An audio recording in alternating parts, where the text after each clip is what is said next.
Fala, gente amiga, tudo bom? Eu sou Carlos Lose e este é o Batata Diário, o seu programa de dicas do Diário do Capitão. E hoje nós vamos falar do quinto episódio da série Picard, intitulado Encrencas em Stardust City. Tá? É um episódio que tem uma característica um pouco diferente dos outros, né? É um episódio que tem mais ou menos aí dois gêneros envolvidos, né? Você tem um pouco de galhofa, um pouco de comédia aí, né? Que está sendo trabalhado um pouco, tá? Mas isso é uma parte bem pequena do episódio, porque o grosso do episódio é mostrado de uma forma bem soturna, é mostrado de uma forma bem violenta, uma violência que mesmo com toda a distopia que a gente vê em Jornada nas Estrelas atualmente, ainda não cai bem, tá? Para uma série como Jornada nas Estrelas. Foi violento demais para ser um episódio de série de Jornada nas Estrelas. Vou precisar dar os spoilers de sempre, tá? Então vocês, por favor, assistam, né, o episódio se vocês ainda não assistiram, tá? E vamos lá, vamos falar um pouquinho disso, né? Eles estão, né, a tripulação do Picard, né, tá chegando a Free Cloud, né, para tentar encontrar o Bruce Maddox, né? O Bruce Maddox, ele tá sob o controle, né, ele está vamos dizer assim, a custódia, né, entre aspas, né, de uma vilã chamada, de uma líder do crime, né, chamada Bzaiji, né, um negócio mais ou menos assim, Bzaiji, que é a cara, né, essa criminosa, ela é a cara da Conselheira Troi, né. O que ela faz, né, nessa região aí? Ela pega ex-assimilados, né, ex-pessoas que foram assimiladas pelos Borgs e arranca os implantes, né, sem anestesia, para poder vender. Inclusive, ela fez isso com o nosso Isheb, né? O Isheb, que era um cara que era, vamos dizer assim, na série Voyager, aquele cara que foi iniciado pela 799 na vida, né, depois de ter sido desassimilado no caso, né, e a 799 tinha uma verdadeira afeição filial por ele, né, e reza a lenda, inclusive, que o ator que fazia o Isheb, né, ele ficava muito excitado, né, quando via, né, a Jodie Ryan naquele macacão, né, totalmente colado no corpo dela, né, no caso, né. Então o Isheb sempre foi um personagem que teve muito carinho por parte dos trekkers que eram loucos, né, pela 7 de 9, né? Então, quer dizer, você vê o Isheb, né, acabando sendo morto no início do episódio, né, que ele estava tendo os implantes deles arrancados, né, em mais um flashback que a gente vê, né, na série, né, a gente vê o Isheb tendo esses implantes arrancados, né, e a 7 de 9 invade o lugar onde ele estava tendo os implantes arrancados, ela mata todo mundo, né, e acaba tendo que sacrificar o Isheb, porque o Isheb não aguentava mais, né, a dor de ter seus implantes arrancados sem anestesia, né? Então isso deixou a 7 de 9 muito revoltada, né? Então o passado que a 7 de 9 tem com essa Bzaiji aí é muito complicado, tá? Até porque a 7-9 também foi aprisionada e ela conseguiu fugir, né, dos braços, das garras, né, dessa vilã aí que tá aí, no caso, né? E essa vilã, ela acaba, né, mantendo o Maddox sobre prisão, no caso, né, tá mantendo ele, por quê? Porque o Maddox, ele tinha o laboratório dele onde fazia os androides, né, e os Romulanos derreteram o laboratório dele todo, e ele não podia, né, ele não podia pagar o empréstimo, né, que ele fez junto a essa Bzaiji aí, no caso, e depois que ele contou que era o Tal Shiar que estava atrás dele, é que a Bzaiji quis pegar ele mesmo para usar como moeda de troca com o Tal Shiar, né, no caso, né. Então a gente vai ter essa situação aí. Então Picard e a sua trupe chegam a Free Cloud, né, que parece muito mais um ambiente que a gente vê em Blade Runner 2049 do que qualquer outra coisa, né? Eles chegam nesse planeta, né? E eles vão precisar, né, de um plano para poder salvar o Bruce Maddox, né, dessa Bzaiji aí, né? E aí, qual foi a grande surpresa dessa história toda? Quem organizou esse plano de resgate foi praticamente a Raf, né? A Raf, que era uma personagem que até agora estava muito instável emocionalmente, estava tratando Picard de uma forma muito deselegante, muito mal educada, né? Mas de repente a Raf, ela parece que meio que muda da água para o vinho nesse episódio, né? Ela fica muito mais serena, ela fica muito mais respeitosa com Picard, e ela é que bola o plano, ela é que bola o plano, né?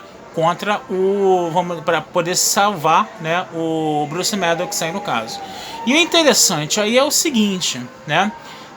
Para poder, né, chegar lá, eles vão se disfarçar de intermediários, né, de negociantes intermediários, e os negociantes intermediários se vestem de uma forma extremamente extravagante. Aí é que foi o alívio cômico da coisa, né, que você vê, né, o Picard, o Rios, né, disfarçados de uma forma muito extravagante, né, como se eles estivessem se fantasiando pro carnaval, né? A gente tá na época do carnaval, né? Então o episódio meio que caiu como uma luva, né? Só que o alívio cômico ele foi tão surreal e ele foi tão esquisito, foi tão ruim, tão surreal, tão esquisito que acabou dando certo, por incrível que pareça. Acabou virando uma coisa engraçada mesmo, né, no caso, né? Pelo menos na minha modesta opinião. Teve gente que achou que foi horrível, mas eu particularmente gostei, né, dessa coisa extremamente surreal que apareceu no episódio que a gente não viu em nenhum outro episódio até agora. Só que foi um momento bem curto, né? A 7 de 9 no plano se ofereceu como moeda de troca, né? Porque ela já tinha esse histórico com a Absage, né? No caso, né? E aí a 7 de 9 ela consegue, né? Controlar, né, os capangas lá da Absage, no caso, né? E ela, na verdade, ela estava usando isso como um plano, né? Esse plano da Raf, ela usou como um plano para quê? Para organizar uma vingança contra a Absage, no caso, né? Então ela ia matar a mulher. E aí o Picard vem com aquela conversa de que vingança não leva a nada, de que vingança não preenche o vazio, que é deixado com as mortes, coisa e tal. E aí o Rios usa um argumento mais convincente que é justamente o quê? Se você matar essa mulher aqui, vai todo mundo pra cima desse velhinho aí que é o Picard, né? Que ele tava chamando o Picard de velhinho, né? Foi até um negócio estranho também, né? Mas aí o Picard depois até zoou isso com o Rios depois, né? Mas, então o que vai acontecer? A 7 de 9... ela acaba aceitando não matar a mulher, ela é teletransportada para a nave, né? E aí aparece a parte do episódio que é a parte mais legal, na minha opinião, que você vai ter justamente o Picard e a 7-9 conversando, né, como dois ex-assimilados, né, dois desassimilados, né, foi uma conversa meio de compadres ali, né, só que a coisa ficou muito Star Trek, na minha opinião, foi uma parte do episódio que ficou muito próximo de Star Trek, né, porque, né, eles começaram a se perguntar, né, a 7-9 perguntou pro Picard assim: você depois que foi desassimilado lá da coletividade Borg, você voltou a ser humano? Ele falou: voltei. Mas em sua totalidade? Ele: não consegui ainda. Mas nós, aí o Picard retruca, né? Mas nós estamos tentando fazer isso, né, 7-9? Aí a 7-9 fala: todo santo dia. Aí nessa conversa aí, onde parece que 7-9 está assumindo a sua humanidade, tá assumindo a coisa de deixar de ser vingativa, coisa e tal, deixar de ser uma badass, né? Porque ela, como parte dos Rangers de Fenris, né, ela tá fora da lei e ela tá fazendo justiça com as próprias mãos, né? Que foi uma coisa que o Picard também criticou na 7 de 9, né? Mas aí a 7 de 9 falou: é porque você não sabe como é que tá essa galáxia aí fora, como ela tá desumana, como tem pessoas que estão sem assistência nenhuma, que não estão recebendo assistência da Federação e elas precisam de alguém para olhar por elas, né? Então, esse foi o argumento da 7 de 9 para dizer que ela estava nos Rangers de Fenris, né, fazendo justiça com as próprias mãos, né? Então a 7 de 9 ela meio que finge, né, que aceita essa humanidade aí, finge que aceita esse negócio de não levar a vingança adiante, mas ela pede 2 vezes, né, pro Picard, né? Olha só, né? E o Picard entrega os 2 vezes de bom grado e ela se teletransporta de novo pro Night Club onde estava a Viagens, né? Aquela mulher lá com esse nome esquisito, né? Biazul, um negócio assim. E faz o quê? Vaporiza a mulher, né? Vaporiza a mulher. Ela se vinga mesmo, né? Mas ela... A Absage, ela chegou e falou assim: você estava muito sentimental demais porque você levou o Picard lá pra cima, né? Arriscando a sua vingança. E a 7-9 retrucou da seguinte forma: ele ainda tem esperança, ele ainda é um cara misericordioso, ele ainda entende, né, que perdão, gente, que o universo pode ser um lugar misericordioso, que a galáxia pode ser um lugar misericordioso, então é importante preservar pessoas assim, né? Perdão. E aí, o que acontece? Isso foi um problema no episódio, né? Porque você vê a 7-9 Badass, né? Uma 7-9 Badass, algumas pessoas até falaram que ela estava parecendo mais a Sarah Connor do que qualquer outra coisa, né? Mas a gente entende os motivos dela, apesar de não concordar, né? Lembrando que o Spock falava em um gosto de Armagedon, né? Eu entendo o seu ponto de vista, mas não concordo, né? Porque a morte do Sheb, né, foi um negócio muito pesado para ela, né? E ela tá com esse espírito de vingança aí. Esse espírito de vingança, ele só vai, entendeu? ser útil na série para 7 de 9 se ela sofreu uma lição muito severa por causa desse espírito de vingança e ela retomar o seu caminho na humanidade. Eu espero que os roteiristas dessa nova série pensem dessa forma. Se bem que eu não tenho muita fé de que eles vão ser, entendeu, zelosos o suficiente para fazer isso, tá? Mas, né, é uma forma, uma coisa que você espera, né, que possa acontecer para resgatar a 7 de 9 aí em sua humanidade, né? Até porque ela vai aparecer ainda mais 2 episódios na série, né? Porque ela ficou aberto, né, que ela vai aparecer. Ela entregou um comunicador pro Picard e na hora que ela tá trocando tiros lá com os capangas lá da mulher lá, né, que eu não vou falar mais o nome que eu acho complicado demais, ela não acabou morrendo, a gente não vê ela sendo alvejada, morrendo, nem nada. Então, quer dizer, tá em aberto aí e já tá garantido que ela vai aparecer em mais 2 episódios no caso, né? Então isso foi muito interessante, né, a meu ver, né, essa parte toda da 7 de 9, essa parte, a forma como ela conversava com o Picard, no início a conversa foi um pouco tensa, a gente já pensava que o Picard ia tomar uns esporros de novo, né, mas depois a conversa foi ficando mais amena, foi ficando mais racional, com argumentos racionais, né, e ela culminou justamente nessa coisa da troca de figurinhas lá entre ex-assimilados que se aproximou bem do espírito de Star Trek, pelo menos a meu ver, tá certo?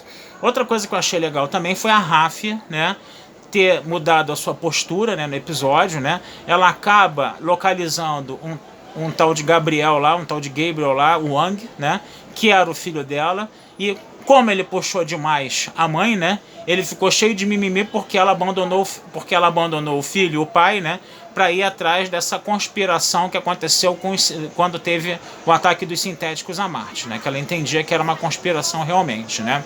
E aí o filho dela não entendeu isso, né? E ela acaba se voltando, né, para a nave, ela acaba se trancando num aposento lá.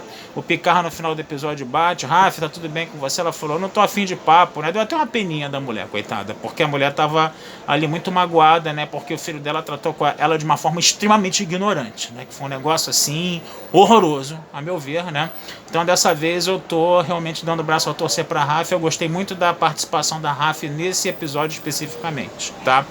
Outra coisa muito legal foi a Jurati, né? A Jurati, aquelas confirmações, né, que a gente teve das suspeitas de que ela estava envolvida lá com a conspiração, com a Comodoro lá, com a Comodoro Liruda lá, coisa e tal, né? Que ela realmente estava envolvida com isso. E ela, que era uma ex-amante do Maddox, né? Que ela é uma amante do Maddox, ela mata o Maddox, né? Depois que o Maddox conversa com o Picard, e aí o Maddox diz que a Soji está no Cubo Borg, que a Soji está sendo perseguida pelos Romulanos, que a Soji pode estar sendo perseguida também pela Federação, e depois de tudo isso, o que acontece? A Jurati acaba assassinando o Maddox, né? Mas um detalhe muito importante apareceu, um holograma médico de emergência do Rios, né, acaba, né, percebendo que ela tá, né, matando ela, ele percebe o que ela tá fazendo, né, e ela desativa esse holograma médico de emergência. Então também é uma outra coisa interessante aí que pode dar pano para manga no próximo episódio. Então é um episódio, né, que apesar de suas instabilidades, de ser altamente soturno, de ser altamente violento, ele deu bastante pano para manga, ele deu bastante caldo aí. Teve essa parte mais engraçadinha, né, que foi muito surreal, que tinha tudo para dar errado, mas por incrível que pareça acabou até dando um pouco certo, né, no meu ponto de vista, na minha opinião sobre isso, né? E foi um episódio que eu acho que teve elementos legais para a história. Resgata a Raf, né? Traz uma 7 de 9 aí badass que a gente espera que ela volte nos próximos episódios e que ela se restaure dessa badazice aí, né? Que ela fique um pouco mais a 7-9 antiga que a gente conhece, né? Que teve algumas coisas dessas, né? A gente vê o Picard sendo menos escorraçado pelas pessoas, né? Ele até brincando com isso, né? Quando o Rio chama ele de velho, né? Coisa e tal, né? Que também foi um negócio interessante, né? E foi um episódio, a meu ver, que foi bom. Eu acho que dessa vez foi um episódio bacana, apesar dos problemas da violência excessiva, né? Tudo isso, né? De você tentar fazer uma coisa engraçada que acabou não tendo graça, mas acabou no final das contas tendo graça também, né? Ele tinha tudo para não ser engraçado, mas acabou sendo um pouquinho engraçado, né? E é isso, gente. Eu espero, né, que os próximos episódios sejam bons, né? que a coisa melhore, né? E já vou ficando por aqui, desejando vida longa e próspera, tá? Na Batata Espacial eu coloco em texto, tá? O episódio todo resumido lá, todo explicado, né, mais detalhadamente, né, e aí vocês podem dar uma lida lá também. Eu devo colocar esse episódio aí, né, nos próximos dias aí, no caso, tá? E continuem, né, compartilhando, seguindo e vendo o Diário do Capitão nas redes sociais, que a gente está discutindo bastante, né, sobre Star Trek Picard, né? Tem as lives de sábado com o Thiago às 2 da tarde, né? E depois tem esse videozinho que eu sempre boto aqui, né, depois da live, né? Eu assisto a live, eu interajo um pouco com eles lá, penso um pouco mais aqui e depois eu boto as minhas ideias aqui. Eu pretendo no próximo episódio, no sexto episódio, mandar uns 2 vídeos de 30 segundos a 1 minuto, né, no mesmo estilo que o Fernando Afonso faz, né, pro Thiago colocar no after também, pra gente poder ter as impressões. E depois esse vídeo aqui mais compridinho um pouco, tá certo? Vou ficando por aqui, gente, que esse vídeo já tá enorme. Fui e até a próxima.